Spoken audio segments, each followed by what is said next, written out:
विद्यार्थिनी या ठिकाणी आपले मनोगत व्यक्त करेल.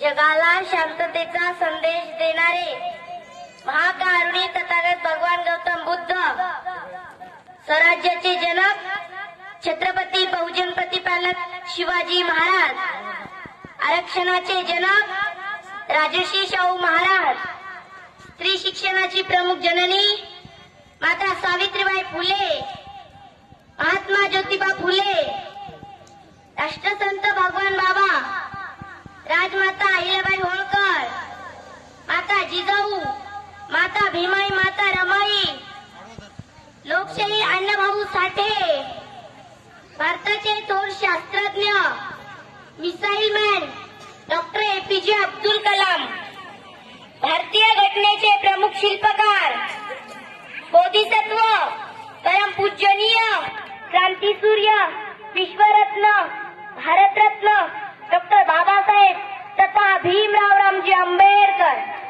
लोकनेते गोपीनाथरावजी मुंडे साहेब या दोन महापुरुषांच्या पायाची धूळ नतमस्तकी लावून त्यांना कोटी कोटी अभिवादन करते आणि शहीद झालेल्या जवानांना माझे विनम्र अभिवादन.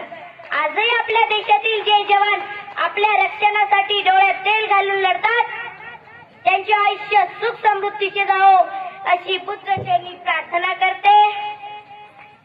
उपस्थित सर्व मान्यवर गावकरी प्रतिष्ठित मंडळी, समस्त महिला वर्ग बचत गटातील अध्यक्ष सदस्य महिला आणि माझे बालमित्र तसेच आजच्या कार्यक्रमाचे अध्यक्ष तथा अतिथी, आज आपण सर्वजण या ठिकाणी मोठ्या उत्साहाने एकत्रित जमलात त्यासाठी सर्वांचे मनपूर्वक अभिनंदन करते.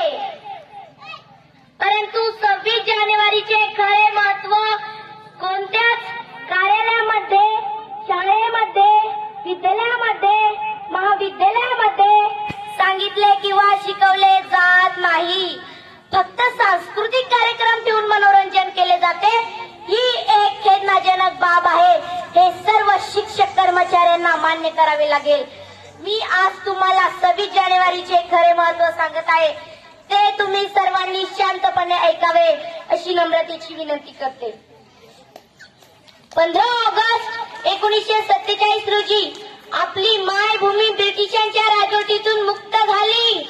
आपल्या भारत देशाला स्वातंत्र्य मिळाले, पण ते टिकून राहण्यासाठी संविधान सभेची घोषणा केली आणि 28 ऑगस्ट 1947 रोजी डॉक्टर बाबासाहेब आंबेडकरांच्या अध्यक्षतेखाली घटना समिती स्थापन झाली. त्या समितीमध्ये एकूण 7 सदस्य होते. त्यापैकी एकाने लगेच राजीनामा दिला, त्याची जागा भरण्यात आली नाही. एक सभासद मृत्यू पावला, त्याची जागा रिकामीच राहिली. एक अमेरिकेत गेला, त्याची जागा तशीच राहिली. एक सदस्य संस्थानिका संवादाच्या कामात गुंतले असल्यामुळे ते असून सुद्धा नसल्यासारखेच होते आणि 2 सभासद दिल्लीहून दूर असल्यामुळे व त्यांची प्रकृती बरी राहत नसल्यामुळे तेही घटनेच्या कामात उपस्थित राहत नसत. अशा रीतीने शेवटी असे झाले की संपूर्ण भार एकट्या डॉक्टर बाबासाहेब आंबेडकरांवरच पडला आणि ते कार्य त्यांनी आपल्या सखोल परिश्रमाने, कष्ट प्रेरणेने, शारीरिक अवस्थेची जराही चिंता न करता पावाचा अर्धा तुकडा पाण्यात बुडून खाऊन अर्धवट उपाशी राहून 2 वर्ष 11 महिने 18 दिवसात भारतीय संविधानाची निर्मिती केली आणि त्यामुळेच त्यांचे आयुष्य कमी होऊन 6 डिसेंबर 1956 ला महापरिनिर्वाण झाले. हा इतिहास सर्वांना माहीत असणे गरजेचे आहे. बहुजनांचा तो तलवार होऊन गेला, अन्यायाविरुद्ध प्रहार होऊन गेला. होता तो एक गरीबच, पण या जगाचा कोहिनूर होऊन गेला. जग खूप प्रेरित होते त्याला, पण तोच या जगाला घडून गेला. अरे या मूर्खांना अजून कळत कसं नाही, वर्गाच्या बाहेर बसून सुद्धा तो या भारतातच संविधान लिहून गेला. तो या भारतातच संविधान लिहून गेला. स्वातंत्र्यपूर्वी भारतात राजा राणीच्या पोटातून जन्म घेत असे, परंतु डॉक्टर बाबासाहेब आंबेडकरांनी देशातील प्रत्येक व्यक्तीला मत देण्याचा अधिकार देऊन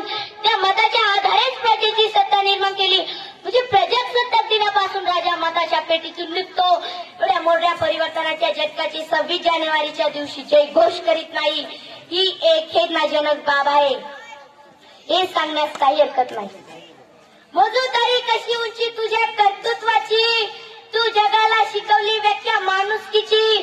तू देवही नव्हता, तू देवदूतही नव्हता, तू माणसातल्या माणुसकीची पूजा करणारा खरा महामानव होता, खरा महामानव होता.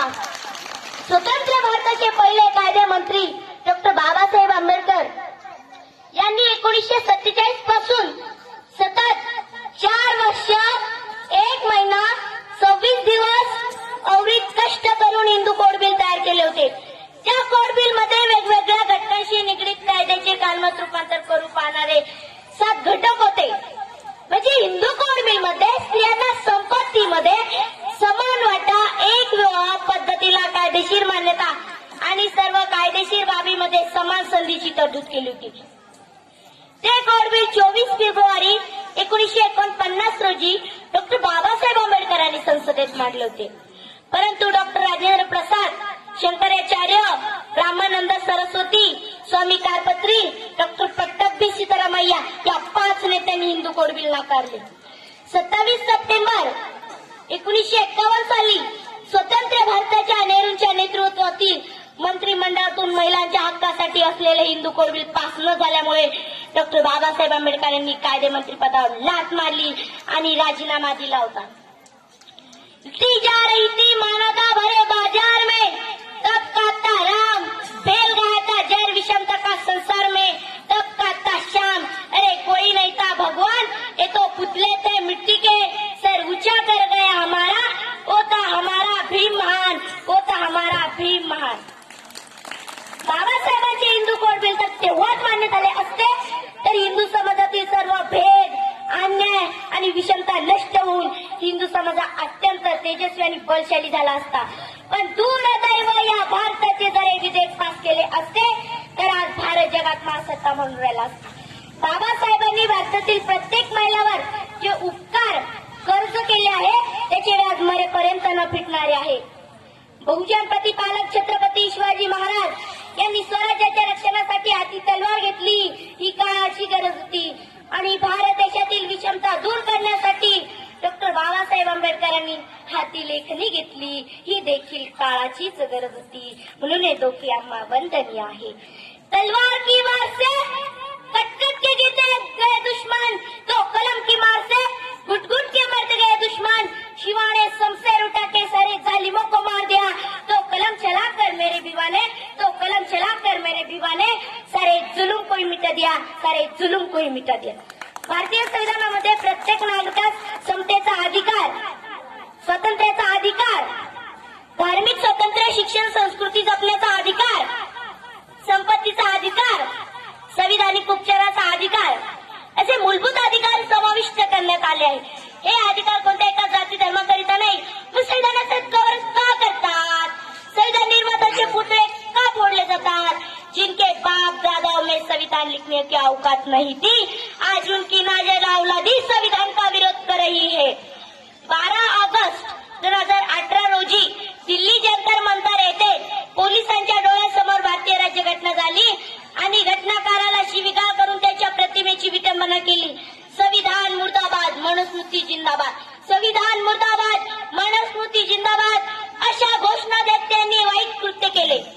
भारतीय संविधान जाळणाऱ्या देशद्रोही मूर्खांना मी सांगू इच्छिते, फक्त संविधान जाळून चालणार नाही, संविधानासोबत आम्हालाही जावं लागेल, नाहीतर आम्ही तुम्हाला जायल्याशिवाय स्वस्थ बसणार नाही. जय भीम, जय शिवराय, जय संविधान, जय भारत.